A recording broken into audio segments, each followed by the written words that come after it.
নারী পুরুষ একে অন্যের পরিপূরক।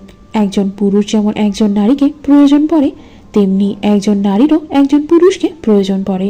কেউ হয় কখনো একা থাকতে পারে না। জীবনে চলার পথটা বড় কঠিন। এই কঠিন রাস্তায় চলাটা বড্ড কঠিন। এখানে একজন সাথীর খুব প্রয়োজন, তবে প্রয়োজন নয়, প্রিয়জন হয়ে প্রিয় মানুষের হাতটা ধরাই উত্তম। তাই এইখানে একটা ভরসার হাতের খুব দরকার, আর সেই ভরসার হাতটা অত্যন্ত আপন কারো হওয়ারই উচিত। এটাই হয়তো হয়েছে বেলি আর ইরফানের সাথে। দুজন ভালোবাসার মানুষ দীর্ঘ প্রতীক্ষার পর একত্রিত হতে পেরেছে, যাদের ভেতরের মান অভিমান সবকিছু ধুয়ে মুছে গেছে। এভাবেই কেটে যায় একটি সপ্তাহ। ভালোবাসার মুহূর্তগুলো অনায়াসেই অতিবাহিত হয়ে যায়। এই এক সপ্তাহে বেলি তার না পাওয়া সুখগুলোকে নিজের করে নিয়েছে। ভালোবাসা নামক সোনার হরিণ আজ বেলির হাতের মুঠোয়। ইরফান যেন তার ভালোবাসার সবটুকু খনি ঢেলে দিয়েছে বেলির আঁচলে। আজ বেলির আঁচল সম্পূর্ণ কানায় কানায় ভর্তি ভালোবাসায়। রাতে খাবার খেয়ে ইরফান তখন বিছানায় শুয়ে আছে, বেলি তখন রোম গোছাচ্ছে। এরই মাঝে ইরফানের ফোনে ফোন আসে। রুবির নামটা দেখে একটু ভরকে যায় ইরফান। সামনে বেলি আছে, যদিও বেলির এইসবের দিকে খেয়াল নেই বললেই চলে। যেখানে তার নিজের মোবাইল কোথায় থাকে তাই সে জানে না। ফোন আসলে শুধু রিসিভ করে, এর বেশি আর কিছুই জানে না সে। এইসব জিনিসে তার আগ্রহ নেই বললেই চলে। বেলির সামনে ফোনটা রিসিভ করা ঠিক হবে না বলে ইরফান ফোন নিয়ে উঠে অন্য রুমে চলে যায়। হ্যালো। হ্যালো মিস্টার ইরফান, কেমন আছেন আপনি? ভালো আছি, তুমি? আমি ভীষণ ভালো আছি। আপনি তো ভালো থাকবেনই। নতুন মানুষকে ভালোবাসতে পারছেন, তাই না? মানে? তা কত ভালোবাসেন? রুবির কুরুচিপূর্ণ নোংরা কথাগুলো ইরফানের মেজাজ সহজেই খারাপ করে দেয়। ইরফানকে ইদানিং রাখতে দেখা যায় না খুব একটা। বাঘ যখন শান্ত থাকার পরে হিংস্র হয়ে ওঠে, তখন সে আরো ভয়ঙ্কর হয়ে যায়। তখন ইরফানেরও সেই অবস্থাই হয়েছে। ইরফান দেয়ালে নিজের হাতটা দিয়ে সজোরে একটা ঘুষি মারে। এই, তুমি কি বলতে চাও? বলতে চাচ্ছি যে এক বউ তো সরে গেছে, এখন অন্য মেয়ে মানুষকে কেমন লাগে? কত ভালোবাসেন তাকে? Shut up you boss. আমাকে এখন গালিগালাজও করা হয়? এই, তুই কি বলতে চাস? হ্যাঁ, কি বলতে চাস? আমি কি পাড়ার মেয়ে নিয়ে রং তামাশা করি, নাকি পাড়ার মেয়ে মানুষ নিয়ে শুয়ে থাকি, নাকি আমার শরীরে এনার্জি ভরা থাকে যে সকাল বিকাল রাত শুয়ে থাকবো? তোকে নিয়েও কি শুয়ে থাকতাম নাকি? খবরদার, আমায় ওর সাথে কম্পেয়ার করবে না। তুই কোথাকার প্রাইম মিনিস্টার? শোন, আমার কাছে ওর দাম যতটা আছে, তোর দাম ওর থেকে এক আনাও নাই। হায় রে মেয়ে মানুষ, ওই মেয়ে আরো আমায় প্রতিদিন বলে তোকে ফিরিয়ে আনতে, আর তুই রাতের বেলা ফোন দিয়ে এত নোংরা ভাষায় ওর সম্পর্কে কথা বলছিস? ছি, তুই কি আসলেই মানুষ? না, আমি অমানুষ হয়েছে। যাই হোক, আমার প্রয়োজনে ফোন দিয়েছিলাম আমি। না, কই তুই প্রয়োজনে ফোন দিয়েছিস? তুই ফোন দিয়েছিস জানতে আমি রাতে কয়বার করি। নিজেকে পরিষ্কার কর আগে। আমার তো নিজের কপালকে জুতা দিয়ে মারতে ইচ্ছে করে। কোন কুক্ষণে তোর সাথে আমার জীবন আমি জড়িয়েছি। খবরদার, তুই তো করে করবে না একদম। ভালো কথা কয়টা বলেছিস তুই? রিসিভ করার পর নোংরা ভাষায় কথা বলছিস। আমি ডিভোর্স ফাইল করে দিয়েছি। এখন যখন আমার উকিল তোমাকে ফোন দিবে, কোর্টে চলে আসবে। বাহ, চমৎকার, অসাধারণ। অবশ্যই। আমি বলেছিলাম না, হয় ও না হয় আমি। ওকে না ছাড়লে আমি তোমাকেই ছেড়ে দিব। তুমি থাকো একটা থার্ড ক্লাস গাইয়া মেয়েকে নিয়ে। ভালো থাক। ইরফান ফোনটা কেটে দিয়ে ফোন একদম বন্ধ করে দেয়। মেজাজ তার অনেক খারাপ হয়ে যায়। রুবি এত বাজেভাবে কথা বলবে আদৌ বুঝতে পারেনি সে। সে ভেবেছিল হয়তো নিজের ভুল বুঝতে পেরে ফোন দিয়েছে। এখন দেখছে এইসবের সম্পূর্ণ উল্টা। একদিক থেকে ভালো হয়েছে, ডিভোর্স হয়ে যাওয়াটাই উত্তম। রোজ রোজ অশান্তির থেকে ডিভোর্সই উত্তম। যে নারী নিজের স্বামীকে হোক, সে বিবাহিত হোক, তার আরেক স্ত্রী আছে, তাকে এত নোংরা কথা বলতে পারে, সে নারী যে সেই স্বামীকে ঘুমের মধ্যে জবাই করে দিবে না তার কি গ্যারান্টি আছে? ইরফান মেজাজ কন্ট্রোল করে রুমে যায়। বেলি তখন জানালার পাশে দাঁড়িয়ে আছে। ইরফান রুমে ঢুকে দরজা লাগানোর শব্দটা বেশ জোরে হওয়ায় একটু ঘাবড়ে যায় বেলি। ইরফানের মেজাজ যে ভালো নেই তা বেলির বুঝতে বাকি নেই। ইরফান বেলির সাথে কথাও বলছে না, তাই অনেক ভেবে নিয়ে ইরফানের সাথে নিজেই কথা বলে। ঘুমাবেন এখন? হ্যাঁ, ও, কে ফোন দিয়েছিল? ওই রুমে গেলেন দেখলাম। রুবি ফোন দিয়েছে। রুবির নামটা শুনে কলিজায় কামড় পড়ে বেলির। বেলির মন তখন সাথে সাথে এটাই বলে যে হয়তো এই জন্যই সে তার সাথে কথা বলতেছে না। বেলি আবারও জানালা দিয়ে আকাশের দিকে তাকায়। তাহলে কি সে আবারও আমার থেকে দূরে সরে যাবে? আমায় আর ভালোবাসবে না? আমায় আর তার বুকে নিবে না? রুবি আপু কি তবে আবার ফিরে আসবে? আমার কপালে গিয়ে তার থেকে পাওনা সুখ এইটুকুই ছিল? এইসব কথাগুলো ভাবতে গিয়ে বেরির গলা ধরে যায়। বুক ফেটে কান্না আসে তার। নিজেকে শক্ত করে নিয়ে সাহস করে আবার ইরফানকে জিজ্ঞাসা করে, কি বললেন তিনি? ডিভোর্স ফাইল করেছে, যেতে হবে। ডিভোর্সের কথা শুনে অনেকটাই অবাক সে। এত সহজে কি ডিভোর্স দিয়ে দেওয়া যায়? আপনি যাবেন? যেতে তো হবে। ওইসবের কি খুব প্রয়োজন? কোন সবের? এই যে ডিভোর্স। আপনারা তো একে অপরকে ভালোবাসতেন, তাহলে এইসব কেন? ভালোবাসাটাই যেখানে নেই সেখানে সম্পর্ক থেকে লাভ কি? এইসবের কি খুব প্রয়োজন? আমি বলি কি, আপনি রবিয়াপুর সাথে বসে কথা বলে নিন, তাহলে সব ঠিক হয়ে যেতে পারে। বেরির কথা শুনে এইবার ইরফান আরও রেগে যায়। চেঁচিয়ে এক ধমক দেয় সে বেরিকে। টেনে এক থাপ্পড় মারবো তোমাকে আমি। চিনো তুমি আমাকে? অতীত ভুলে গেছো নাকি তুমি? নাকি আবারও মনে করিয়ে দিতে হবে? ইরফানের এমন ধমকে বেরির আত্মাটা কেঁপে ওঠে। জনদরদি হয়েছ নাকি? সতীন বিদায় হলে অন্যরা খুশি হয়, তোমার দেখি কলিজা পুড়ে যাচ্ছে। কার সাথে বসে কথা বলবো আমি? হ্যাঁ, কার সাথে? যার জন্য তোমার কলিজা পুড়ে, সে তোমাকে নিচে নামানোর কোনো সুযোগই হাতছাড়া করে না। এটা কি তুমি জানো? কি মায়া বেড়ে গেছে নাকি তোমার? বলো তো, আরেকটা বিয়ে করি, আরেক সতীন এনে দেই তোমার সংসারে? তার কলিজা ফেটে যায় একেবারে। এই, নিচে গিয়ে দেখো, আমার দিকে তাকাও। তুমি জানো রুবি ফোন দিয়ে কি নোংরা কথাগুলো বলেছে আমাকে আর তোমাকে নিয়ে? ওর কথা অনুযায়ী তুমি পাড়ার মেয়ে, আর আমি সেই পুরুষ যে পাড়ার মেয়ে নিয়ে শুয়ে আছি। আমি রাতে তোমার সাথে কয়বার করি, দিনে করি নাকি দুপুরে, এইসব জানতে চাই সে। থামুন। কেন এখন কেন থামুন বলো? আর একটু শোনো, তোমার তো কলিজা ফেটে যায়।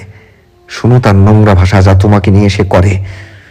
শোনো বেলি, ভালো হওয়া ভালো, তবে এতটা হওয়া ভালো না যে ভালো তোমার সর্বনাশ হয়ে দাঁড়ায়। কথাটা মনে রাখবা। শোনেন না। না, আর কিছু শুনতে চাই না। আমার মাথা গরম আছে এখন। কিছু শুনলেই মাথা নষ্ট হবে, হয়তো হাত উঠে যাবে। ঘুমাও তুমি। আর না পারলে সতীন বিদায়ের জন্য কেঁদে কেটে বুক ভাসাও। আমার দেখার প্রয়োজন নেই। তবে যা করবা রুমের বাহিরে গিয়ে। রুমে যদি কিছু শুনি, খোদার কসম লাথাতে লাথাতে নিচে ফেলবো। আমার ভালো এবং খারাপ দুই রূপই তোমার জানা। এখন আর কোনো কথাই বলবা না তুমি। এই বলে ইরফান শুয়ে যায় লাইট অফ করে। বেরি জানালার দিকে তাকিয়ে থেকে মনে মনে বলে, সময় জিনিসটা বড্ড স্বার্থপর। নিজের মন মতোই ঘুরছে সে। কাল অবধি যেই আমি রুবির জায়গায় ছিলাম, আর আজ আমার জায়গায় রুবি দাঁড়িয়ে আছে। আল্লাহ পাকের নীলা খেলা কেউ বোঝে, আবার কেউ বোঝে না। ভালোবেসে কী লাভ হলো রুবি, যখন মানুষটাকে আর নিজের করে রাখতেই পারলো না। 2 দিন পর সকালবেলা বেলি আর মিনু রান্নাঘরে কাজ করছে। ইরফান অফিসে যাবে, নাস্তাগুলো তাড়াতাড়ি টেবিলে দিতে হবে, তাই যত দ্রুত সম্ভব হাত চালায় বেলি। এর মাঝে মিনু বলতে শুরু করে, ভাবি, হুম আমার একখান কথা কোন দেহি। বলো। আচ্ছা ভাবি, শয়তানিটা মিনু, ওর নাম আছে, নাম ধরে বলো। আচ্ছা রবি আভাই কয় এখন তো আর হেতি আমাগো ভাইয়ের কেউ লাগে না। ভাবি অন্যের কি মনে হয় হেতি এত অত্যারে ডিপোজ কিসের জন্য দিবাই চাই? ওইটা ডিভোর্স না, তুমি বাংলাতেই বলো, তালাক আর কি। ও তো অইলে একটা তালাকার তুলাক। তাহের মাথায় কোন ভূত ছইয়া আছে আল্লাহ মালুম। তোমার ভাই অনেক চিন্তিত, জানি না কি হতে চলেছে। রুপি আপু কেন যে এইসব করতে গেল? ভাইয়ের চিন্তিত নাকি আপনি চিন্তিত আপনার সতীন বিদায়ের দুঃখে? কাজ করো তো। মায়া দয়া মানুষের লাই লাখিয়েন, বুঝছেননি? শয়তানের লাই মায়া দয়া রাখিবার লাই। আজ তারা আসিব্য ছিল। মিনু। উ কইলেন না তো ভাবি, আমি তো ভাবছিলাম বড় মসজিদে 100টা দিমু, আপদ বিদায় হইতেছে। এসব বলে না মিনু, আল্লাহ পাকে নীলা খেলা আমরা কেউ বুঝি না। তিনি কার ভাগে কি রেখেছেন তা আমাদের প্রত্যেকের কাছে অজানা। এইসব আমরা কেউই জানি না, কেউই বুঝি না। জানতাম চাইও না, বুঝবারও চাই না, আমি খালি বুঝি আপদ বিদায় হইতাছে, এটাই শান্তি আমার। মিনুকে দেখে বেশ খুশিই লাগছিল। মনে হচ্ছিল মিনু যেন এমন একটা দিনের জন্যই অপেক্ষা করছিল। মিনু এই বাড়িতে আসে রুবি আসার ঠিক 1 মাস পর। ইরফানের একটা কাজের বুয়ার প্রয়োজন ছিল, যদিও তখন বেরিয়েছিল তার চোখে বুয়া। তবুও রুবির কথায় আরও একটা বুয়ার প্রয়োজন আছে, তাই ইরফান কারোর সাথে যেন যোগাযোগ করে মিনুকে নিয়ে আসে। কিন্তু মিনু সেই প্রথম থেকেই কেন জানি রুবিকে পছন্দ করতো না, তার কেন জানি বেলিকেই ভালো লাগতো। আর সব থেকে খারাপ লাগা যদি তার থেকে থাকে, তা ছিল ইরফানের বেলিকে মারধর করা। বেলিকে এক সময় দেখে মিনুও কাঁদত। কিছুক্ষণ চুপ থেকে মিনু আবারও বলতে থাকে, শয়তান এইডারে ঘরে আসিল, ঘরে হার দিন ঝগড়া লাগাইয়া থাকতো। শয়তান এইডা ওয়াক নামাজ তো পড়েই নাই, তার উপরে ভাইয়ের এইডা সেইডা কইয়া আপনারে ফিরা কাইয়াছে। এহো খবিস মাতারি, যখন দেখছে ভাইয়ের আমার বেলি ভাবিরে ভালোবাসে, তখন ওই হের জ্বলন শুরু। দেখছেন নি ভাবি, আমি কইছিলাম না ভাবি আল্লাহ আছে একজন। শয়তানের বিচার এমনি করে আল্লাহ, শয়তান এমনি মরে। অহন মরুক নইলে জাহান নামে যাওক, আমাগো কি? মিনু বাদ দাও, তোমার ভাই শুনলে কি ভাববে? কচুর ছড়ার ডা আছে না, সেই কচুর ছড়াবে ভাববো। একেবারে ভালা হইছে, ভাইয়ের মুক্তি পাইব এই ডাইনির হাত থেকে। মিনুর বক বক ননস্টপ চলতেই আছে। বেরিয়ার কথা বাড়ায়নি, সমস্ত নাস্তা এনে টেবিলে সাজিয়ে দেয়। 8:30 বেজে গেছে। ইরফান এলো বলে তার পরপরই ইরফান চলে আসে। বেলি সব সাজিয়ে আগেই রেখে দিয়েছে। ইরফান শুধু বসবে আর খাওয়া শুরু করবে। বেলি এমনি সবকিছু ইরফানের হাতের কাছে এনে রাখবে, যাতে ইরফানের কিছু নেক্সট টাইম চাইতে না হয়। এই জন্যই হয়তো খাওয়ার সময় ইরফানের বেলিকেই লাগে। বেলি, জি। তুমিও বসে যাও। না, আপনি খেয়ে নেন। না, সমস্যা নেই, একসাথেই বসে খাই। আচ্ছা। ইরফানের কথাগুলো খুব সহজেই মেনে নেয় বেলি। কেন জানি হাজারো চেষ্টা করলেও বেলি ইরফানের দিক থেকে মুখ ফেরাতে পারে না। ইরফান ওই রকমই মানুষ, যার কথা বলা, যার চালচলনে পাগলে বেলি, যদিও সে মুখে কিছুই স্বীকার করে না। বেলি যে ইরফানকে চোখে হারায় আর সে যে ইরফান বলতে অজ্ঞান, এটা ইরফানও বেশ ভালো বুঝতে পারে, তাই নিজেও তেমন কিছু বলে না। তবে সে রাতে রুবির সাথে জেদ করে বেলিকে বকে দিয়েছে ইরফান। সে নিজের বলা কথার জন্য খুব লজ্জিত। তার উপর কিছু শব্দ ব্যবহার করেছিল বেলির সামনে। তার মুখ থেকে সব থেকে বাজে শব্দটাই বেলির জন্য যাচ্ছিল, তা লাথাতে লাথাতে নিচে ফেলে দিব। কিন্তু সে কি করত, তার মাথা কাজ করছিল না তখন। তার উপর বেলির এমন মানবদরদি কথা, যার জন্য একদম পছন্দ হয়নি, যার জন্যই মুখ থেকে বেরিয়ে গিয়েছিল। এখন খুব খারাপ লাগছে ইরফানের, তাই নিজে থেকেই সে রাতের টপিকটা তুলে। ইরফান, বেলি, রাগ করে আছো? না, একদম না। সে রাতের জন্য দুঃখিত বেলি। বাদ দিন। আসলে আপনি খুব চিন্তায় ছিলেন আর আমি বোকার মতো আবোল তাবোল বলে যাচ্ছিলাম। আপনার জায়গায় আমি থাকলে এমনটাই হতো। ক্ষমা করে দাও প্লিজ। ছি, কি সব বলেন, এইসব বলবেন না। ইরফানের আর বেলি নাস্তা খাওয়ার সময় ইরফানের মোবাইলে ফোন আসে। অপরিচিত নাম্বার থেকে ফোন আসে, একটু দ্রুতই ফোনটা রিসিভ করে নেয় ইরফান। হ্যালো। হ্যালো, রিফান মাহমুদ। জি, ইরফান মাহমুদ। কে বলছিলেন? আমি অ্যাডভোকেট রাশেদ বলছিলাম। জি বলুন। Sorry, Mrs Ruby Mahmud divorce file করেছিলেন। আপনি কি আমার চেম্বারে আসবেন নাকি আমি আপনার বাসার পেপার পাঠাবো? বাসায় এই ব্যাপার আসলে বেলি আবার ডিপ্রেশনে পড়ে যাবে। এইসব ঝামেলা সে বেলির আশেপাশেও দেখতে চায় না আর। অন্যদিকে বেলি সামনে তাকায়, ক্লিয়ারলি কথাও বলতে পারছে না, তাই বুদ্ধি করে ঘুরিয়ে বলে দেয়, না না, আমি আসবো আপনার চেম্বারে। Are you sure mister Mahmud? Yeah, I am sure. Okay, thanks. কখন আসতে হবে? বিকেল 4টায়। আচ্ছা, ধন্যবাদ। চেম্বারের কথা শুনে চোখ তুলে ইরফানের দিকে তাকায় বেলি। আপনি কি অসুস্থ? কই না তো। তাহলে যে বললেন চেম্বারে যাবেন। বোকা মেয়েকে নিয়ে কোথায় যাব আমি? এই বোকা চেম্বার কি শুধুই ডক্টরের হয়? আমরা যারা বড় বড় পজিশনে থাকি তাদের সেই কেবিন থাকে, তাদের যেই কেবিন থাকে তাকেও চেম্বার বলে। ও বুঝলা এখন? হুম। এক স্যার ফোন করেছিলেন, বিকেলে ওনার চেম্বারে যেতে হবে। ও এইসব বলে কথা কাটিয়ে দেয় ইরফান। রুবি তাহলে তার কথাই রেখেছে, সে তার মতোই করেছে, যা বলেছিল ঠিক তাই করেছে সে। অবশেষে ডিভোর্স ফাইল করেই দিয়েছে। ভালোই হলো, আবেগ দিয়ে আর কতদিন আটকে রাখতাম। এর থেকে ভালো বিবেক খাটিয়ে সবটা মিটিয়ে নেব। মনে মনে চিন্তা করতে থাকা ইরফানের গলা দিয়ে নাস্তা নামছে না। বেলির নজর ইরফানের দিকে, কি যেন ভাবছিল ইরফান, তবে সাহস হয়নি কিছু জিজ্ঞেস করার। ইরফান আর তেমন কিছু বলেনি বেশি। ফোন রাখায় কিছুক্ষণ পরে ইরফান বেরিয়ে যায়। বেলি আবার একা বাসায়। ইদানিং মন তার বড্ড বেশি ইরফান ইরফান করে। ইরফান চলে যাওয়ার পর বেলি চুপ করে সেখানেই বসে থাকে। হঠাৎ করে ফোন বেজে ওঠে তার। ফোনটা হাতে নিয়ে দেখে ইরফানের নাম্বার। কি হলো? এই মাত্রই তো বের হলো, কিছু ভুলে গেছে নাকি? ভাবতে ভাবতেই ফোনটা রিসিভ করে কানের কাছে নেয় বেলি। হ্যালো বেলি, হুম। তোমার রুমে যাও, গিয়ে জানালার পাশে দাঁড়াও। আচ্ছা। বেলি দৌড়ে নিজের রুমে যায় আর রুমের জানালার পাশে দাঁড়ায়। নিচে তাকিয়ে দেখে ইরফান মোবাইল কানে দিয়ে উপরে তাকিয়ে আছে। আমার দিকে তাকাও একবার। ইরফানের কথায় জানালা দিয়েই সে ইরফানের চোখের দিকে তাকায়। বলেন। কেন ফোন দিয়েছি জানো?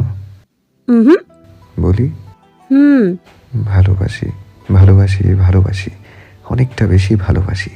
ইরফানের বলা কথাটুকু বেলির শরীরে কেমন যেন এক দোড়া দিয়ে গেল। পুরো শরীর যেন মুহূর্তের মাঝেই ঠান্ডা হয়ে গেল বেলির। ঠোঁটের কোণে না চাইতো মিষ্টি হাসি এসে গেছে তার। কি হলো, কিছু বলো। কি বলবো? আমি যা বলেছি তার পরিপ্রেক্ষিতে যা বলার তাই বলো। আমি বলবো না ভালোবাসি, শুধু বলবো হারাতে চাই না। আমি বলবো না ভালোবাসি, শুধু বলবো পাগলের মতো আপনাকে চাই। আমি বলবো না ভালোবাসি, শুধু বলবো আমি আপনার জন্য মরিয়া হয়ে যাই। আমি বলবো না ভালোবাসি, শুধু বলবো আমি আপনার মাঝে বসত করতে চাই। এসব যদি ভালোবাসা হয় তাহলে বলবো হ্যাঁ আমি ভালোবাসি, আমি আপনাকে ভীষণ ভালোবাসি। বেলি লাইন কেটে জানালার পাশ থেকে সরে যায়। বেলির কথাগুলো ইরফানের বুকের ভেতর ঠিক মাঝ বরাবরটায় গিয়ে লাগে। এমনভাবেই লাগে যে তার ঘরে থাকা জলজন্ত বেলি ফুলের গ্রানটা তার নাক অব্দি চলে গেছে। মুচকি হেসে গন্তব্যস্থলে রওনা দেয় ইরফান। ইয়া রাব্বুল আলামিন, আমি কি আসলেই মানুষ, নাকি এখন মানুষ হয়েছি, নাকি তখনও অমানুষ ছিলাম? যে মেয়েটার সরল মনটা আজও আমাকে চায় কোনো শর্ত ছাড়াই, তাকেই কিনা আমি। আল্লাহ পাক আমার সকল অপরাধ, আল্লাহ পাক আমার সকল অপরাধ ক্ষমা করুন। নিজের দোষগুলো মনে করে আল্লাহর কাছে ক্ষমা চেয়ে নেয় ইরফান। হয়তো আল্লাহ পাকের একই ইচ্ছা, এইবার অন্তত সবকিছু ঠিক হোক। রুবি নিচ থেকেই সরে যাচ্ছে, এই খটকা লাগছিল ইরফানের কাছে। তাই ভাবনা অনুযায়ী রুবি এত সহজে জায়গা ছাড়ার পাত্রী নয়। কিন্তু এত সহজেই সব ছেড়ে দিল, এটাই ভাবাচ্ছে ইরফানকে। রুবি অন্য প্ল্যান করেনি তো? তবে আজ বাকিটা অ্যাডভোকেটের চেম্বারে গেলে বুঝতে পারবে সে। বিকালের দিকে মিনু অনেক জোর করছিল বেলিকে নিয়ে বের হতে।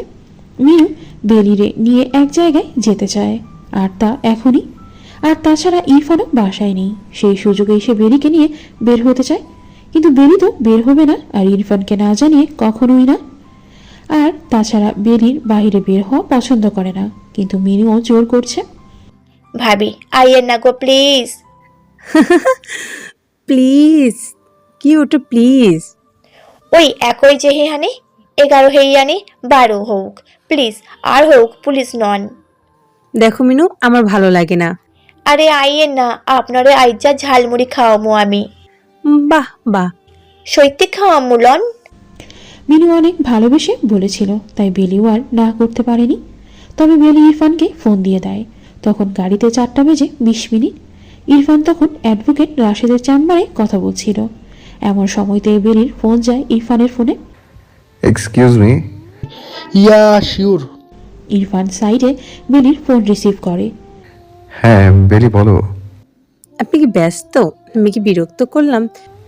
না বড়, কিছু বলবা? শুনুন না, মিনু অনেক জোর করছে বের হওয়ার জন্য। কোথায় যাবে সে আবার? জানি না, বলে ওইদিকে নাকি একটা পার্ক আছে, আবার বলে ঝাড়মুড়িও খাওয়াবে। ওর কাছে টাকা আছে? কি জানি। হ্যাঁ, পাশে একটা পার্ক আছে, মিনু ওইটার কথাই বলছে। তা যাও না, ওর সাথে ঘুরে আসো। যাব? হ্যাঁ যাও, বেশি দূরে না, পাশেই। আর বিকেল টাইম ঘরে বসে কি করবা, যাও ঘুরে আসো। আচ্ছা তাহলে রাখি। দেরি? আচ্ছা, আমার আজকে দেরি হবে, 9টা-10টা বেজে যাবে, টেনশন নিও না, কেমন? হুম। ইরফান ফোন রেখে দিলে বেলি রেডি হয়ে মিনুর সাথে বের হয়। মিনু খুব খুশি আজকে, সে তার বেলি ভাবের সাথে বের হয়েছে আজকে, এটাই তার কাছে আনন্দের ছিল। হাঁটতে হাঁটতে তারা পার্কে চলে আসে। এখানে ছোট ছোট বাচ্চারা খেলা করে, আবার প্রেমিক প্রেমিকারাও আসে। বসে বসে গল্প করে তারা। প্রায় অনেকক্ষণ মিনু আর বেলি একটা বেঞ্চের উপর বসে বসে গল্প করছিল। এক সময় মিনু বলে ওঠে, ভাবি ওই দেখেন ঝালমুড়ি, খাইবেন নি? ধরো, টাকা নিয়ে যাও। কি লিগা, আমার দ্বারে আছে। এইটা নাও। বা গো ভাবি, আপনি আমারে বোন মানেন না? মানি তো। তাহলে আমি আইজা আপনারে খাওয়ামু। আচ্ছা যাও, নিয়ে এসো। বেলির কথায় মিনু দৌড়ে ঝালমুড়ি আনতে যায়। বেলি তখন খানিকটা একা হয়ে যায়। সামনে বাচ্চারা খেলাধুলা করছিল আর বেলিও তা দেখছিল। হঠাৎ করে কে যেন পিছন থেকে ডাক দেয় বেলিকে। বেলিফুল। সেই চিরচেনা কণ্ঠস্বর শুনে বিচলিত হয়ে বেলি পিছনে তাকিয়ে দাঁড়িয়ে যায়। আর ঠিক তখনই বেলির পায়ের নিচ থেকে মাটি সরে যায়। অবাক নয়নের সামনে দাঁড়িয়ে থাকা মানুষটাকে দেখতে থাকে বেলি। রাজু ভাই। বেলির মাথায় যেন আকাশ ভেঙে পড়েছে। কতদিন পর রাজু তার সামনে দাঁড়িয়ে আছে। সেই চিরচেনা মুখ তার সামনে দাঁড়িয়ে। আগের থেকে বেশ বদলে গেছে সে।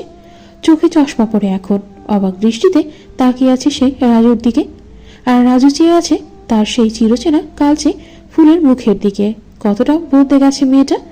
দু চোখ বেয়ে নিজের অজান্তে পানিগুলো গড়িয়ে পড়ে যায় বেলির। কেমন আছিস রে বেলিফুল? ভালো, আপনি? হ্যাঁ, ভালো আছে। কেমন ভালো আছে দেখতে তো পাচ্ছিস। চোখে পানি কেন? এই পানির কারণ কি আমি, নাকি হঠাৎ দেখা হয়ে যাওয়াটা, কোনটা? রাজুর কোনো কথার জবাবে বেলি দেয়নি। বেলির নীরবতা আর চোখের পানি বেলির বলতে না পারা কথাগুলো বলে দিচ্ছে। বেলির সাথে কথা বলতে ইচ্ছে করছিল রাজু, তাই আবারও শুরু করে সে। অনেকদিন পর দেখলাম তোকে, এদিকে কি মনে করে? আমি এখানে কিছুই চিনি না, মিনুর সাথে আসছিলাম। মেনুকে? আমাদের বাসাতেই থাকে। তোর জামাই কেমন আছে? আলহামদুলিল্লাহ। তুই সুখী আছিস তো? রাজুর ভেতর থেকে বেরিয়ে যাওয়া প্রতিটা কথাই বেলির অন্তরে গিয়ে লাগে।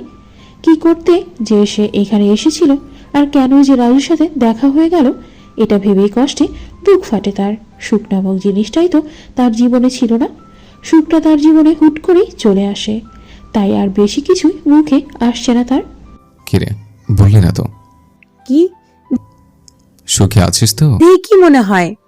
বেলির কথা শুনে রাজুর সব কথাগুলো যেন থমকে যায়। তার মানে বেলি ভালোই আছে, খুব সুখে আছে। এরই মাঝে বেলি বলে ওঠে, আপনার কি খবর, বিয়ে শাদী করেছেন? না, ও, করে নিন। এভাবে আর কতদিন? করতে তো চেয়েছিলামই, পারলাম আর কই। রাজুর ইঙ্গিত বুঝতে বেলির সময় লাগেনি। মেনুটাও যে কেন আসছে না, তাড়াতাড়ি বাসায় যেতে পারলে ভালো হতো। দোয়া করিস সুখে থাক, ভালো থাক। রাজু কেন জানি পিছনে ফিরে হাঁটা শুরু করে দেয়, আর একবারের জন্য বেলির দিকে তাকায়নি।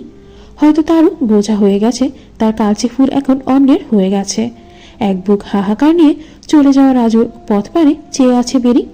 এর পরপরই মিনু চলে আসে। বেলিকে দাঁড়িয়ে থাকতে দেখে মিনু তার ভ্রু কুঁচকে তাকায় বেলির দিকে। ও ভাবি, ভাবি, ও ভাবি। হুম। কি গো, ইরাম আতকোয়াতে উঠেছেন কেন? কোথায় ছিলে এতক্ষণ? আর কইয়েন না যে ভিড় আছিল গো ভাবি। চলো বাসায় যাব। খাইবেন না? আমি এত কষ্ট করে আনলাম। খাবো, তবে বাসায় গিয়ে। বাসায় যাব এখন। ভাবি, আপনার শরীর ঠিক আছে নি? চলো। আচ্ছা চলেন। অন্তরে তার কি ঝড় বইছে শুধু সেই জানে। কোনো রকম বাসায় পৌঁছে রুমে চলে যায় বেলি। বুকে প্রচণ্ড রকম ব্যথা অনুভব হচ্ছে তার। দরজাটা লাগিয়ে পাশেই ফ্লোরে হাঁটু গেড়ে বসে বেলি। বুকটা ফেটে যাচ্ছে তার। পাগল পাগল লাগছিল নিজের কাছে। দৌড়ে গিয়ে বিছানায় পড়ে বেলি। বালিশ চেপে ধরে চাপা আর্তনাদ করে কাঁদতে থাকে বেলি। আজ কেন? ইয়া খোদা, আজ কেন আবার সে সামনে এলো? আসাটা কি খুব প্রয়োজন ছিল? আমি তো নিজেকে সেই কবে গুছিয়ে নিয়েছিলাম। সেদিন ওনার ঘরে আসছিলাম, সব তো মেনেই নিয়েছিলাম। তাহলে আজ আবার কেন আল্লাহ? আমি তো ওনাকে ভালোবাসি, তাহলে রাজু ভাই আবার কেন এলেন? আল্লাহ পাক, আল্লাহ পাক, আমি সব ভুলতে চাই, সবটা ভুলতে চাই। বেলি কখন যে কাঁদতে কাঁদতে ঘুমিয়ে যায় সে নিজেও বুঝতে পারেনি। ইরফান প্রায় 15 মিনিট যাবৎ দরজা ধাক্কাচ্ছে, কোনো সারা শব্দ না পেয়ে আরও জোরে জোরে দরজায় নক করে। মিনুও প্রায় কেঁদেই দিচ্ছে। এতক্ষণ যাবৎ ইরফান দরজা ধাক্কাচ্ছে, খোলার নামই নেই বেলির। ইরফানের কলেজায় যে কে যেন ছুরি দিয়ে কোপাচ্ছিল মনে হচ্ছে। সে প্রায় পাগল হয়ে যাচ্ছিল, একমাত্র ভাষা ভাড়া বলেই দরজাটা ভাঙতে পারেনি। বেলির কানে আচমকাই নিজের নামটা জয় লাভ দিয়ে উঠে ঘুম থেকে খাট থেকে নেমে দৌড়ে গিয়ে দরজা খুলে দেয় বেলি। দরজা খোলার সাথে সাথে ইরফান ভেতরে ঢুকে পড়ে রুমের মধ্যে। সাথে সাথেই জড়িয়ে ধরে বেলিকে সে। চোখ থেকে অবিরাম পানি পড়ছে ইরফানের। বেলিকে এইভাবে জড়িয়ে ধরতে দেখে মিনু সেখান থেকে সরে যায়। আর বেলির তো প্রায় দম বন্ধ হয়েই আসছে। ইরফান অত্যন্ত শক্ত করে জড়িয়ে ধরে আছে তাকে। দরজা বন্ধ করেছো কেন তুমি? হ্যাঁ, আমি সেই কতক্ষণ যাবত দরজায় নক করছি। কি হয়েছে তোমার? এই সময় তো কখনো ঘুমাও না তুমি। একটু ছাড়েন, দম আটকে আসছে আমার। বেলির কথায় ইরফান বেলিকে হালকা করে দেয়। বেলির সামনে আজ যেন এক অন্য ইরফান দাঁড়িয়ে আছে, আর দুটো ভয়ার্ত চোখ শুধু বেলিকেই খুঁজে পায়। বেলিকে হারানোর ভয়টা কেন যেন তাকে খুব পোড়াচ্ছে। ইরফান পাগলের মতো বেলিকে চুমু খেতে থাকে, কপালে, গালে, হাতে, চোখে কোথাও কমতি রাখেনি। যেন মনে হচ্ছিল তার সামনে একটা বাচ্চা শিশু দাঁড়িয়ে আছে। ইরফান বেলিকে আবারও জড়িয়ে নেয় নিজের মাঝে। বেলিকে পাগলের মতো আদর করে নিজের বুকে জড়িয়ে নেয় সে। কি হলো? তোমার কি হয়েছিল? কিছু না তো। আমি খুব ভয় পাইয়েছিলাম। কেন, কি ভাবছিলেন মরে গেছি? বেলির মুখ থেকে মরা শব্দটা শুনে ইরফানের বুকে কামড় পড়ে যায়। বেলির মুখটা সাথে সাথেই চেপে ধরে ইরফান। ঘুরিয়ে এক থাপ্পড় মারবো কিন্তু বেলি। কি সব বলো? আমি আমার জীবন থাকতেও তোমাকে হারাতে পারবো না। আর বারবার মরার কথা কেন বলো, যখন জানো যে এটা আমি শুনতে পারি না? বেলি ইরফানের সে কথা শুনছে আর ঘড়িতে দেখছে রাত প্রায় 10টার বেশি বাজে। বেলির আজ কি হয়েছিল? এতক্ষণ ঘুমিয়েছে সে, আর ইরফান এত ডাকার পরও সে শুনতে পায়নি। রাতে খাবার পর দুজনেই শুয়ে আছে। ইরফানের আজ মনটা ভালো নেই, কেমন যেন ছটফট করছিল। আজ বিকালে অ্যাডভোকেটের চেম্বারে রুবিও এসেছিল, সেখানেই দেখা হয় দুজনের। অবাক করার বিষয় ছিল রুবি এমন ভাব করছিল যেন সে ইরফানকে চিনেই না, অথচ এই রুবি ইরফানকে প্রেশার ক্রিয়েট করেছিল বিয়ে করার জন্যে। রুবির সাথে রুবির বাবাও ছিলেন সেখানে। রুবি তার অ্যাডভোকেটকে জানিয়ে দিয়েছে সে মিউচুয়াল ডিভোর্স চায়, সাথে কাবিনের সব টাকা। ওদের বিয়ের সময় ইরফান প্রায় 10 লাখ টাকা কাবিন করেছিল, যার মধ্যে প্রায় 3 লাখ টাকা ইরফান বিয়ের দিনই উসুল করে দিয়েছিল। বাকি রইল 7 লাখ টাকা, তাই ইরফান তাকে নগদ দিবে বলেছে। আজ পেপারে সাইন করবে। রুবির হাত কাঁপেনি, বরং তাকে খুশি লাগছিল। ইরফানের নিজেকেও হালকা লাগছে আজ। হয়তো 2 মাসে পরে একেবারে ডিভোর্স হয়ে যাবে তাদের।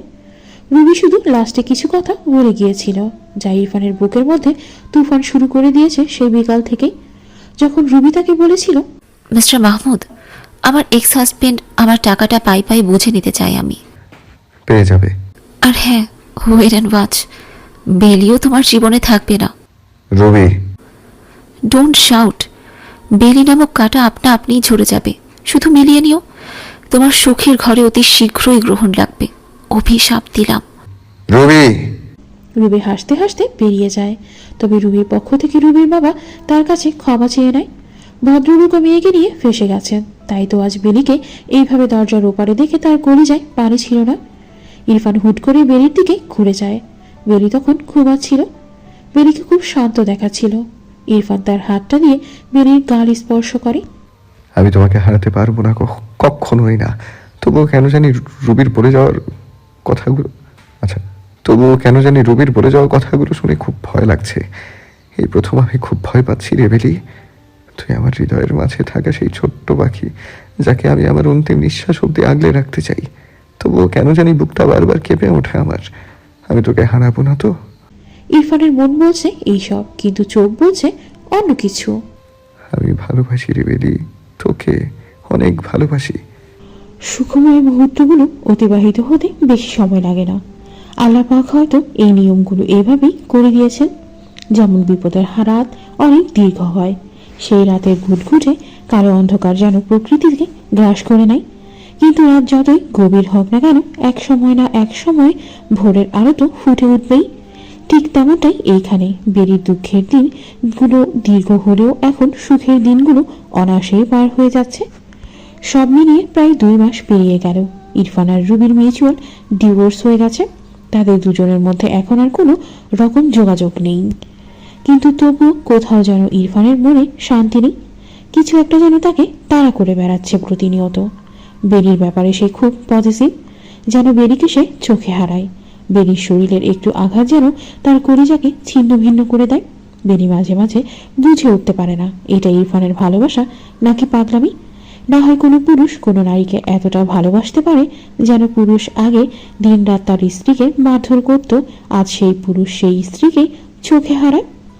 এতটাই চোখে হারায় যে রাতের মিলনেও বেরির মুখের উফ শব্দটাও তার সমস্ত ইন্দ্রিয়কে স্তব্ধ করে দিতে বাধ্য করে।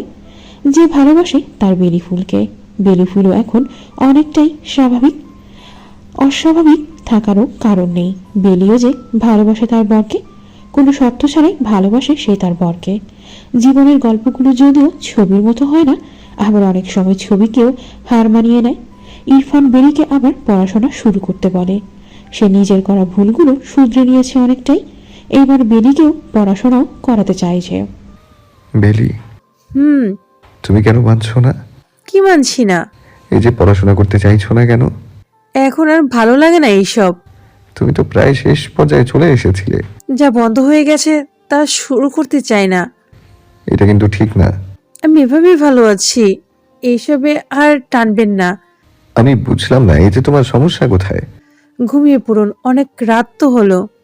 বেরি এইসব বিষয়ে কোনো কথাই বলতে চায় না, তাই সবটাই এড়িয়ে যায়। বেরি কেন জানি পড়াশোনায় অনীহা চলে আসছে। গ্রাম থেকে ইরফানের বাবা এসেছে। আজ প্রায় অনেকদিন পর তিনি এলেন এই শহরে। জমি নিয়ে কিছু কাজ ছিল, আবার ছেলের বউকে দেখার ইচ্ছে ছিল, তাই দুটো কাজই সম্পূর্ণ করেছেন তিনি। কথায় আছে, শেষ ভালো যার সব ভালো তার। রুবির বিদায় হওয়া আর তার পরপরই ইরফানের বাবা তার বাসায় আসা সবকিছু একটা গৌরব ধাঁধা। রাতে খাবার পর বেরিকে আর বাবাকে নিয়ে ড্রয়িং রুমে বসে ইরফান। আজকে ইরফান কিছু কথা বলতে চায় তার বাবাকে। তার অতীতের কৃতকর্মের জন্য সে আজ অনুতপ্ত।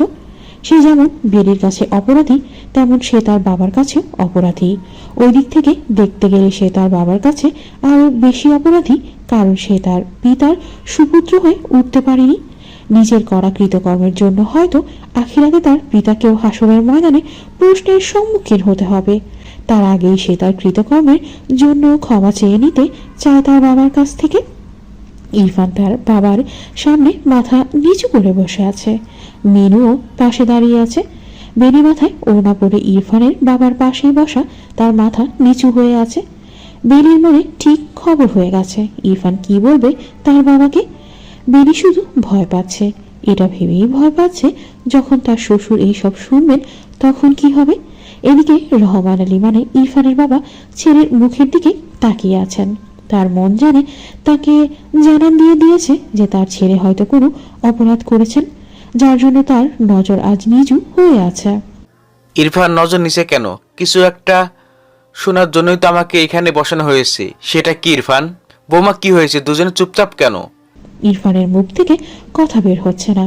অন্যদিকে ভয়ে বেরির চোখ দিয়ে টপটপ করে পানি বের হচ্ছে। ইরফানের স্তব্ধতা যেন অনেক কিছুই ইঙ্গিত করছিল। তবুও রহমান আলী আবার প্রশ্ন করেন, ইরফান, কি হয়েছে? বহু কষ্টে নিজেকে শক্ত করে মুখ দিয়ে কথা বের করে ইরফান। বাবা, আমি কয়েকটা কথা বলবো, আপনাকে শুনতে হবে। হ্যাঁ, শুনতে তো আসি। বাবা, কিছু অপরাধ করেছি যার কখনো ক্ষমা হয় না। জানি না এই মেয়েটা কিভাবে আমায় ক্ষমা করে দিয়েছে। আঙুল তুলে বেলিকে উদ্দেশ্য করে ইরফান কথাগুলো বলে। বেলির চোখে তখন পানি। মিনুও পাশে দাঁড়িয়ে কেঁদে দেয়, কারণ মিনুর সামনে তখন তার রাগী ইরফান ভাই ছিল না, তার সামনে তখন একজন অনুতপ্ত নিঃস্ব অসহায় পুরুষ বসেছিলেন, যার মুখটা দেখলে যে কারণে মায়া হয়ে যাবে। তার থেকেও বড় ভয়টা হচ্ছে সে তার বেলি ভাবির কাছে শুনেছিল রহমান সাহেব অনেক রাগী মানুষ, কারোরই জানা নেই এইসব শোনার কি রিয়াকশন দিবেন তিনি। এইসবের মাঝে রহমান আলী আবারও বলে ওঠে, কেমন অপরাধ করেছো তুমি? বলছি বাবা। এরপর বেলিকে ঢাকা নিয়ে আসার পর থেকে রুবিকে ডিভোর্স দেওয়ার দিন পর্যন্ত সমস্ত কিছু বলে দেয় ইরফান তার বাবাকে। এমনকি বেলিকে মারধরের বিষয়টাও বলে দেয় সে তার বাবাকে। ইরফানের বাবা তার ছেলের কথা শুনে স্তব্ধ, ওনার পায়ের নিচ থেকে মাটি সরে যায়। রাগ কিনা জানা নেই, কিছু দুঃখে ওনার চোখ দিয়ে পানি পড়ছে। বেলি ও চাপা কান্নায় ব্যস্ত, মিনুও মুখে হাত দিয়ে নীরবে কেঁদে যাচ্ছে। ইরফানের কথা না বলাই ভালো, কারণ সে তখন তার বাবার পায়ে ধরে নিজের দোষগুলো বর্ণনা করছিল আর কাঁদছিল। ইরফান তখন মিনুকে উদ্দেশ্য করে বলে, বাবা, আমার সব অত্যাচারের সাক্ষী ছিল এই মিনু। আমি বেরিকে মেরে আত্মহত্যা করে রেখে যেতাম, এই মিনুই ওকে সামলে নিয়েছে। মিনুর অনেক রাগ আমার প্রতি, হয়তো অনেক বকা বাধ্য করেছে আমাকে। মিনু এসব শুনছিল, তার চোখের পানি ফেলছিল। রহমান আলী শুধু নিচের দিকে চেয়ে আছে। তারপর ইরফান আবারও বলে, বাবা, আমি অনেক অপরাধ করেছি, হয়তো এই অপরাধের ক্ষমা হয় না। আমি আপনার সুপুত্র হতে পারিনি বাবা, আপনার আদর্শে নিজেকে গড়ে তুলতে পারিনি, আমায় ক্ষমা করে দিন বাবা। ইরফানের কথায় রহমান আলী একটা দীর্ঘ নিঃশ্বাস ছেড়ে ফেলেন। তারপর দুহাত এক করে বেরির দিকে এগিয়ে আসেন। তখন কেন জানি ওনারই নিজের কাছে নিজেকে অপরাধী মনে হচ্ছিল। মা গো, আমি ভুল করেছি গো মা। আমি বুঝতে পারি নাই যে আমার কথার দাম রাখতে গিয়ে এক এতিমকে এক নরপিশাচের হাতে তুলে দিচ্ছি। আমি মাফ করো মা। নিজের বাবার মুখ থেকে এই কথাটা শুনে ইরফানের কলিজাটা যেন ফেটে যাচ্ছিল। বেরিও ঢুকরে কেঁদে দেয়। ইরফান তখন তার বাবার পা জোড়া আরো শক্ত করে জড়িয়ে ধরে।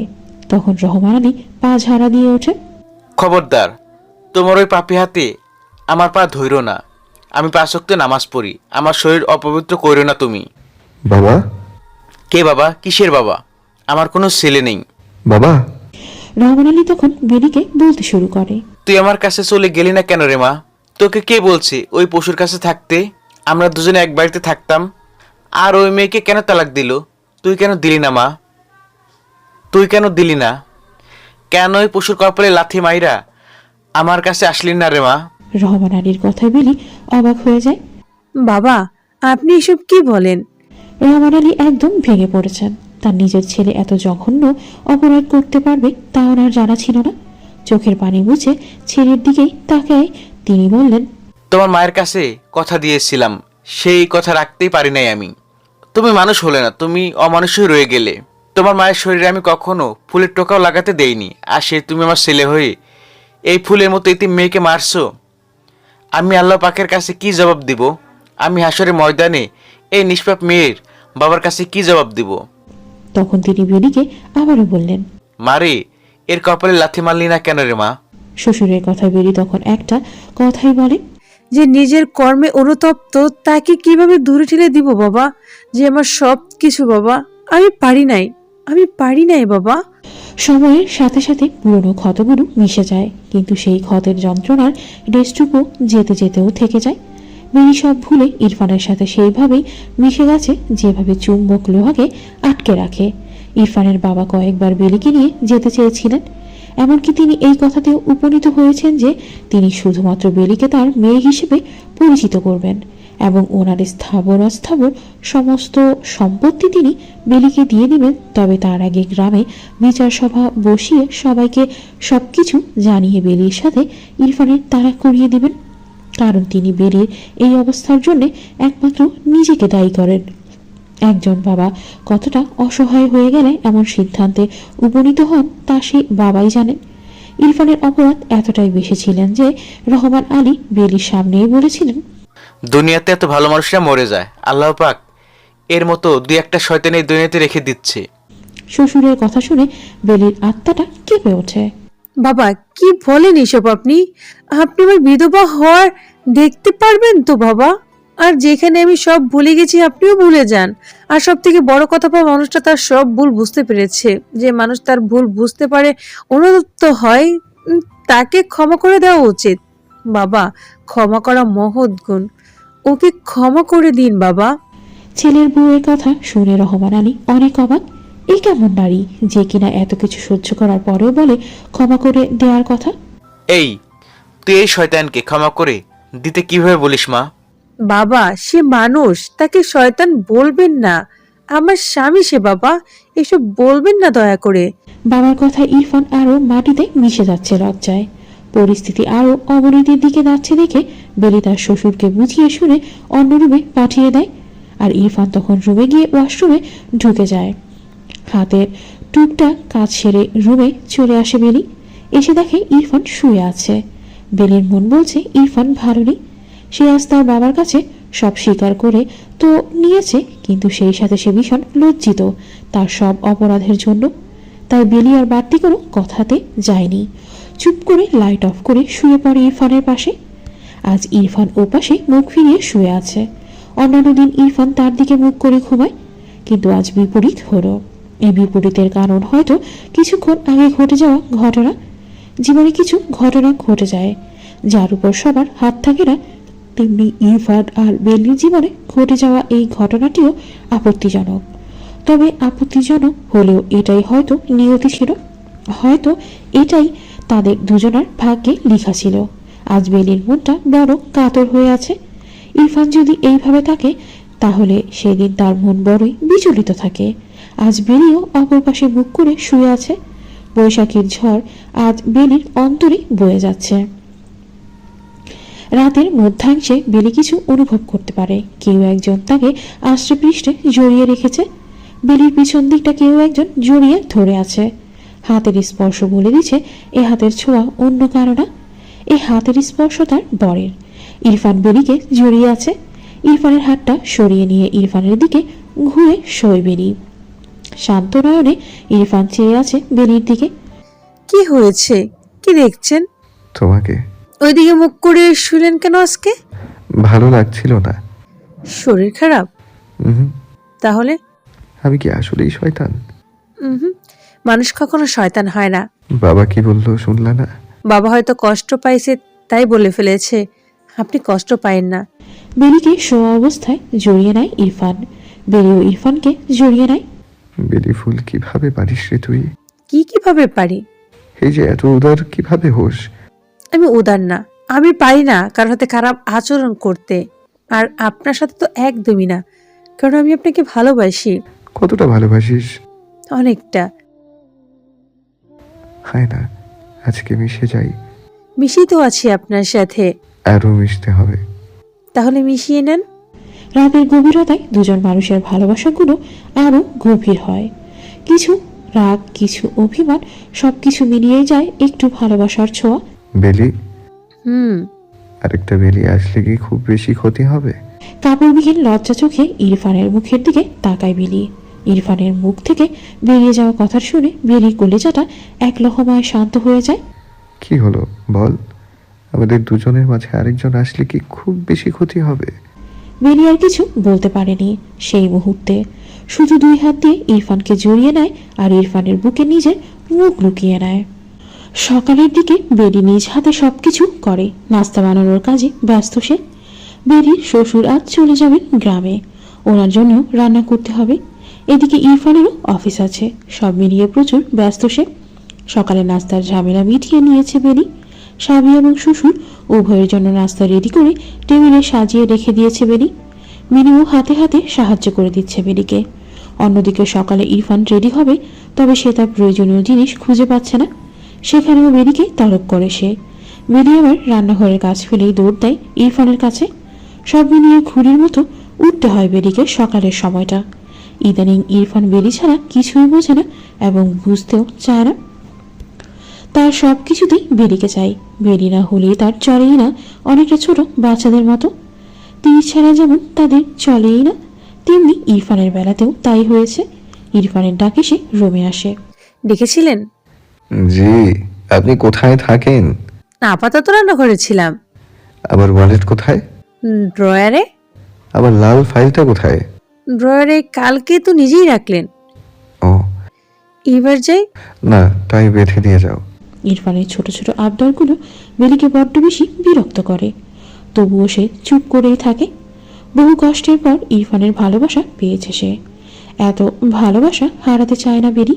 তাই লক্ষ্মী মেয়ের মতো ইরফানের সামনে দাঁড়িয়ে ইরফানের বুকের উপরে হাত উঠিয়ে ইরফানের টাই ঠিক করে দেয় বেরি।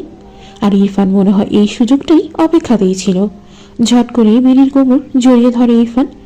বেলি একটু নড়ে ওঠে ইরফানের এইভাবে ছোঁয়াতে। কি হলো, কারেন্টের শক খেলে নাকি এভাবে কেঁপে উঠলে যে? আমি তো বুঝতে পারছি কি? না, আপনি এইসব করার জন্য আমাকে দিয়ে টাই বাঁধান। আবার হাসে। হাসবো না তো কি কান্না করব? বেহায়া, কি? আমি কি? বেহায়া, আর বেশরম, আর বেলাজ, সেটা কি? যাদের লাজ লজ্জা নাই। হপ, এইবার তো ছাড়েন, নাস্তা করবেন কখন, চলেন। বাবা এসেছেন ডাইনিং এ? তখন তো দেখি নাই, এখন এসেছেন কিনা জানি না।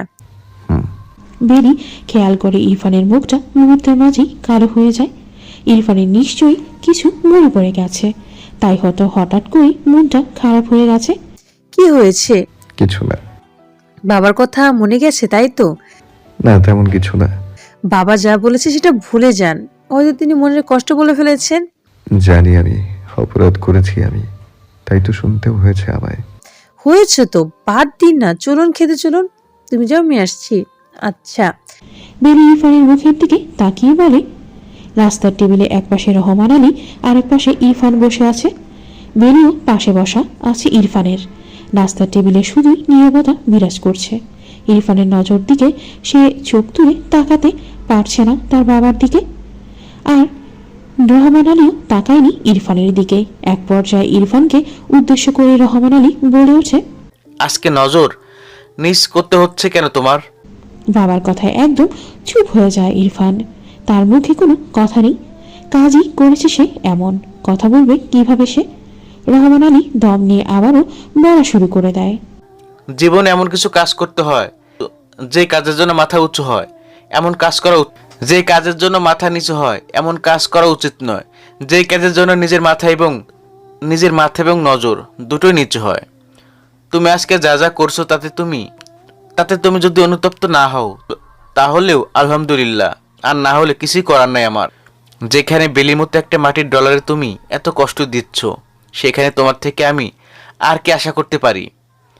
আমি রহমান আলী যে লোকটা কামরাঙে চড়ে সব বিচার করি, আর সেই আমার ছেলেকে নিয়ে এত জঘন্য পাপ করেছে, এটা শহরে বইলা এটা যদি গ্রাম হইতো তাহলে তোমার সবাই জুতার মালা গলায় পরিয়া গ্রাম ছাড়া করতো। রহমান আলীর কথাগুলো সোজা বুকে গিয়ে লাগে ইরফানের সাথে বেলিরও। বেলির নজর তৎক্ষণাৎ ইরফানের দিকে যায়। বেলি বেশ বুঝতে পারছে ইরফানের খাওয়া ভেতরে যাচ্ছে না।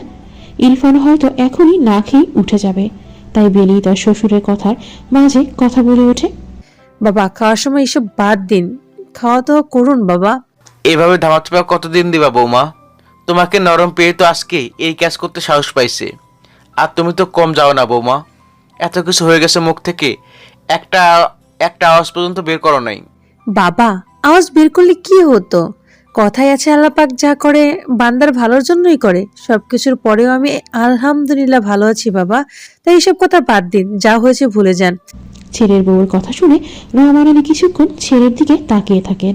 তারপর আবার বলেন, বেলির মাকে সব জানাতে হবে আমাকে।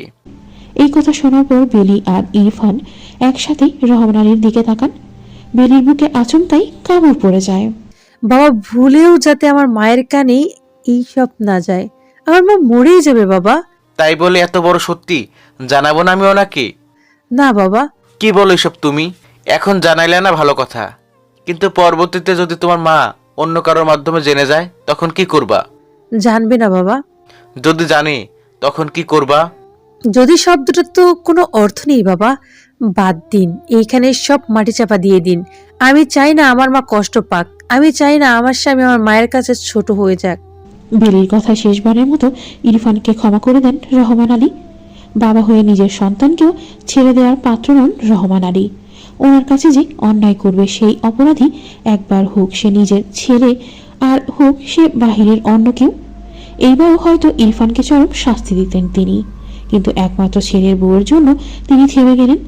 বেলির আকুতি মিনতি তার হাতে পায়ে শিকল পরিয়ে দেয়। তাই তিনি এইবার ক্ষমা করতে বাধ্য হয়ে হন তার ছেলে ইরফানকে। দুপুরের পরেই খাওয়া দাওয়া করে ঢাকা ত্যাগ করেন রহমান আলী। বেলিকে মন ভরে দোয়া করে বাসা থেকে বিদায় নিয়ে চলে যান তিনি। আর এইদিকে আবার একা হয়ে যায় বেলি। যদিও ইরফান অফিস থেকে 2 থেকে 3 বার ফোন করে কথা বলে বেলির সাথে, যতটা পারে বেলিকে নিজের কাছে রাখতে চায় সে। বেলিকে যতটা সম্ভব ভালো রাখা যায়, যতটা সম্ভব আদরে রাখা যায়, তার সবটুকুই খেয়াল রাখে ইরফান। এভাবেই কেটে যায় প্রায় 1 মাস। বেলির সংসারে সুখের অভাব নেই। তার সংসারের আনাচে কানাচে ভালোবাসাটা এখন লুটোপুটি খেলে। ভালোবাসাগুলো 2 হাতে কুড়িয়ে নিয়ে আজ বেশ সুখে আছে বেলি আর ইরফান। দুজনের সংসারে সুখের কমতি নেই এখন। এর মাঝে রুবি আর ইরফানের জীবনে বিঘ্ন ঘটায়নি। রাজু নামের অতীতটাকে বেলি ভুলে গিয়ে নিজের স্বামীর সাথে সুখে শান্তিতে সংসার করায় ব্যস্ত। ইদানিং বেলির শরীরটা ভালো যাচ্ছে না, কিছুই খেতে পারে না সে। যা খায় তাই মনে হয় বেরিয়ে আসে ভেতর থেকে। শরীরটা খুব খারাপ লাগায় অসময়ে শুয়ে থাকে বেলি। ইরফান অফিস থেকে এসে বেলিকে শুয়ে থাকতে দেখেই প্রশ্ন করে, বেলি, এই বেলি, কি হলো আবার? তোমার কি হয়েছে? শুয়ে আছো যে? আমার শরীরটা ভালো লাগছে না, তাই শুয়ে আছি। কিছু লাগবে? না থাক, তুমি শুয়ে থাকো, আমি ফ্রেশ হয়ে নিই। বেলি অসুস্থ শুনলে ইরফানের কলিজায় কামড় পড়ে। বেলিকে অসময়ে শুয়ে থাকতে দেখে ইরফানের ভেতরটা কুড়াকতে শুরু করে দেয়। ওয়াশরুমে বেলিকে নিয়ে ভাবতে থাকে ইরফান। এরই মাঝে বেলি অনেক জোরে জোরে ওয়াশরুমের দরজায় নক করে। আগে খুলেন দরজাটা। বাথরুমে এতক্ষণ কি করছেন? হ্যাঁ, আরে ভাই, বের হচ্ছি, 1 মিনিট। কেমন লাগে মেজাজটা এখন? আপনি কি কাঁথা বালিশ নিয়ে বাথরুমে ঢুকে গেছেন নাকি? বের হন। বেলির কথায় ইরফান কোনো রকম টি শার্ট আর ট্রাউজার পরে ওয়াশরুমের দরজা খুলে। ইরফান দরজা খুলে স্থির হয়নি অমনি ইরফানকে নামার সুযোগ না দিয়ে বেলি ওয়াশরুমের ভেতরে ঢুকে যায়। বেলির এমন তাড়াহুড়ো দেখে ইরফান খানিকটা বোকার মতো দাঁড়িয়ে থাকে পাশেই। বেলি ভেতরে ঢুকেই বমি করে দেয়। দাঁড়িয়ে বমি করতে করতে একসময় বসে পড়ে সে। ইরফান বুঝতে পারে বেলির খুব কষ্ট হচ্ছে, তাই ইরফান পানির কল ছেড়ে দেয় আর বেলির মাথার দুপাশে চাপ দিয়ে ধরে রাখে। বেলির প্রচন্ড বমির বেগ হয়। বমির বেগে তার চোখের পানি বের হয়ে গেছে, তবুও বেগ কমছে না। ইরফান তখন হালকা পানি হাতে নিয়ে বেলির মাথায় দেয়। শরীর অত্যন্ত খারাপ লাগছিল বেলির, নিজে উঠতে পারবে না, তাই ইরফানকেই বলে, আমায় ধরেন, উঠান আমায়, শরীরে জোর পাচ্ছি না আমি। ইরফান বেলিকে ধরবে কি, সে তো হা হয়ে আছে। বেলির হঠাৎ কি হলো যে একেবারে বমি করে দিল, এই চিন্তায় সে শেষ হয়ে যাচ্ছে।